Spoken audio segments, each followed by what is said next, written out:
Ladies and gentlemen, please welcome the new WBA featherweight champion of the world. It is, of course, Mr. Raymond Ford. Ray, welcome to the show, my man. Thanks for having me. Hey, it's my pleasure. So, Ray, it's the first time we've had you on, so welcome once again. My first question, and the new champion of the world, has it sunk in yet? Nah, not really. In a moment, it kind of did, but now I'm just like more so on like what's next for me. So that's where I'm at with it now. And talk me through the fight, man. I mean, it had twists and turns. Kholmatov was ahead on 2 of the scorecards going into that last round. You needed a stoppage, which you got with like 9 or 8 seconds left on the clock. Pure drama, man. Yeah, it was a fun fight. Talk me through it, though, because obviously he started quite strong. You took a few rounds to warm into it, and then obviously the finish was as dramatic as it can simply get. Yeah. So in the beginning stages of the fight, he basically kind of was like a little rough to deal with. He had like good distance, good footwork. His footwork was better than what I expected. So I had to make an adjustment and basically change up the game plan and start stepping to him. And as time went on, he was throwing a lot of punches, but they wasn't landing. And then the whole time he was like throwing a lot of punches, I knew he was gonna break down eventually, and that's what happened. And you touched on it there, you know, like we'd never seen him fight in that style before. We gave him a lot of credit of being this come-forward power puncher, but he showed a lot of dynamic to his game, going backwards, boxing with the jab out. But yeah, it was a brilliant fight. I was happy for you, but I felt really bad for Kholmatov on the other hand, you know, because imagine that, being stopped with just 9 seconds left, Ray. Must have been crazy to be on the end of that for him. I mean, yeah, he probably didn't know it was 7 seconds left, like in the fight, but I'm pretty sure it did sting a little bit once they told him after the fight was over. But you know, it's boxing. Things happen. And you did tweet afterwards saying that Kholmatov was the best fighter you've faced so far. You said he'll become champion one day. You still feel that way? Absolutely. He's a great fighter. He's gonna be tough to deal with for anybody. It's definitely, you know, a lot of other fighters that I feel like that's getting hyped up that he would definitely beat. Even like some of the world champions, the other world champions, he'll definitely beat those guys too. And I want to touch on your trainer as well, Coach Ant. I know Coach Ant myself. I've been out there in the States and been to his gym. But yeah, just a word on him, because I've seen a lot of people praising his corner work. He's getting a lot of recognition off the back of this. Very good, underrated trainer, Ray. Yeah. Coach Anthony definitely underrated, but I'm happy now that he's starting to get his flowers because he put a lot of work in. And day in and day out, we always grinding and working on new things. So I'm happy for him. Yeah. Shout out to Coach Ant.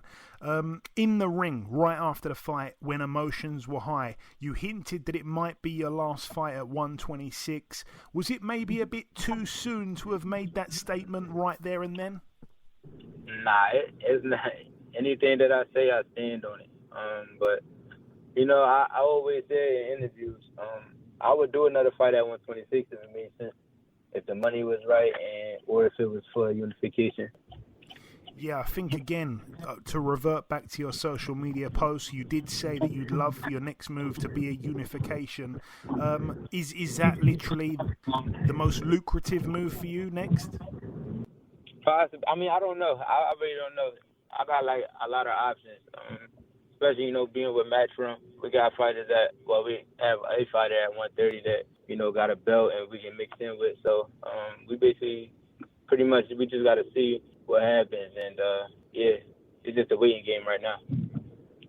And Ray, I talked to a lot of guys that win a world title, and that was their dream from being a young kid to win a world title one day. Once you've ticked that box, though, some guys struggle to pick a new goal, to maintain that hunger, because you've already ticked that massive box already. What is your new goal moving forward?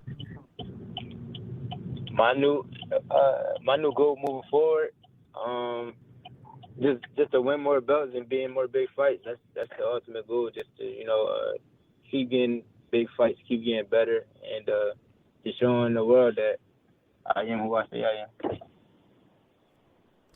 And you touched on it as well. You know, there's opportunities at the weight above potentially. You've got Cordina that holds a title. You were obviously referring to him. Ray, you very quickly, in my opinion, went from like prospect right into world champion. Now, of course, you're on top of the world. Having a belt makes it easier to capitalize on the moment. You know, to strike while the iron is hot, as they say. I know, look, 130 might be more comfortable, but commercially, I know the Cordina fight's there, I suppose, but do you think it's the right move, moving up so soon after winning a belt? I gotta listen to my body. Like I said, I don't know what the right move is right now. I just gotta, wait and see. I want big money fights or a unification fight, like I said. But if I don't get that, then I'm gonna just listen to my body and move up. I'll still be able to, do great things at 130, and I'll be able to get a belt and stay there longer. And also, briefly, you'd mentioned about possibly fighting Nick Ball. He probably did enough on the weekend to win the fight. Obviously, Ray Vargas managed to keep hold of the title. Does that mean that the Nick Ball fight is less likely to happen now? No, the Nick Ball fight can definitely still happen. I know it'll be in Saudi Arabia. Eddie wanted me to be on that 5v5. So I'm pretty sure Eddie would do whatever it takes to make it happen. Yeah, because you tweeted out something about, I think you said, what was the words? You said something along, I don't want to swear, but effed up the unification but not the bag. I'm guessing that was the Nick Ball reference. Yeah, definitely. Okay. Like I said, it's either big money fights or belts. It could be both or either or. So it's still a lot of money into the Nick Ball fight. So it's definitely something that can still be on the table. And I've got an interesting question for you here as well. I know that straight after the fight against Kholmatov, you were kind of hitting back at some people that criticised your performance. You were out there kind of atting a few people. But then you also tweeted the other day that you wanted to get right back into camp because you didn't like your performance at all. What didn't you like about your performance, Ray? I just didn't like how I was kind of like too flat. And in the early rounds? Yeah, like in the early rounds, like it took me a minute to get my timing down. I could have put more punches together. It's a lot of different things, but I'm my worst critic, so I'm always gonna find holes in my game and try to get better. Okay, well, coming down to my last couple questions for you, Ray. I want to ask you this because I know you've probably got a real long list of names, but I like to ask, especially young guys like yourself, what are some of the names that you've sparred over the years? I'm sure you've been in many gyms sparring many great talents. Yeah, I've been in the ring with Tavin Farmer, Stephen Fulton, Teofimo Lopez, Shakur Stevenson, Jermaine Ortiz, Keyshawn Davis. It's a few other fighters I really can't think right now. But I sparred Tapales, the 122-pounder who fought in Louis. Yeah, Marlon Tapales. Yeah, I sparred him getting ready for the Magdaleno fight. It's a lot of other fighters I sparred. Richardson Hitchens. It's been Javon Ennis, a lot of different fighters.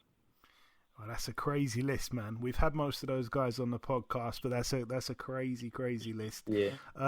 Right. Just before we wrap things up, Ray, I'm going to put you on the spot a little bit here, but I like to ask this question to everyone that we speak to from overseas. We get some interesting answers. Favorite UK fighter? Just off the top of your head, it could be a guy that retired years ago if you like. It can be a guy that's still fighting now. But who springs to mind? I got a couple. I can name a couple. I like Prince Nassim. Now I like Dalton Smith. I like him. I like Ben Whitaker. And that's pretty much it right now. That's interesting. That's some interesting names, man. That's why I love asking that question, because you've got a flashy Prince Nassim, you've got a flashy Ben Whittaker, and then not so flashy Dalton Smith, who seems to do all the basics very well. That's a good mix there, my friend. I like and that. I like his mentality too. He got a strong mentality. Absolutely. And shout out as well to Reese Bellotti. Oh yeah, who's on a bit of a run now. He's doing good things. Your former opponent. Yeah, I'm proud of Reese. Good stuff for him. Excellent, man. Just before we wrap it up, my friend, if you've got any closing words to the listeners, Ray, if you just want to sign out with a little message, like I say, it's fantastic to have you on the podcast. Yeah, just, keep following my journey, keep supporting me, and, it's only bigger things is coming ahead now.